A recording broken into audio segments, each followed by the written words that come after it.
Potem, ko si je francoski predsednik včeraj ogledal nekaj kitajskih znamenitosti, je drugi dan obiska izkoristil za pogovore s kitajskim predsednikom Xi Jinpingom. Predsednika sta govorila o sodelovanju med Kitajsko in Francijo oziroma celotno Evropsko unijo. Temelj tega sodelovanja je tako imenovana nova svilna pot.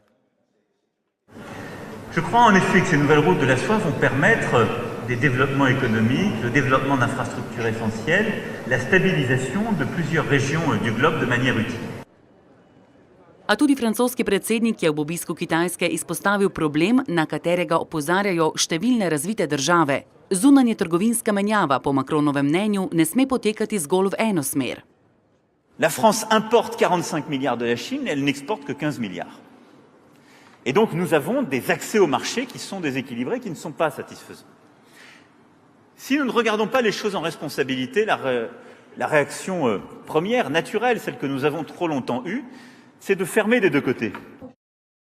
Protekcionizmu v sodobnem gospodarstvu po mnenju francoskega predsednika ni prostora. Nova svilna pot je tako priložnost za vse države, ki bodo sodelovale pri njenem razvoju. Da bi to priložnost lahko tudi zares uresničile, morajo medsebojni odnosi temeljiti na vzajemnosti in spoštovanju interesov vsake posamezne države.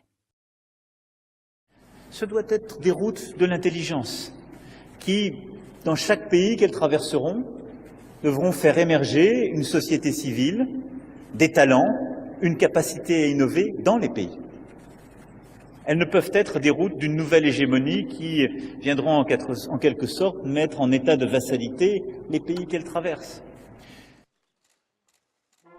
Obisk francoskega predsednika, ki se bo v 3 dneh svojega obiska srečal z vsemi pomembnejšimi predstavniki kitajske politike, v Pekingu označujejo kot pomemben dejavnik utrjevanja odnosov med Kitajsko in Evropsko unijo.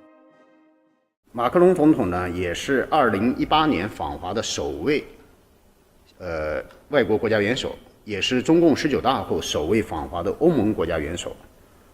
此访呢，也是马克龙总统就任以来首次对华进行国事访问，我们相信对新时期中法、中欧关系的发展都具有十分重要的意义。 Načrt nove svilne poti je Kitajska predstavila že leta 2013. Po kopnem in po morju naj bi povezovala jugovzhodno Azijo, Pakistan in Srednjo Azijo, Bližnji vzhod, Afriko in Evropo. Kitajska je vanjo pripravljena investirati več kot 100 milijard evrov, a se ob tem sooča z nekaterimi očitki Zahoda, da želi na ta način zgolj širiti vpliv Pekinga.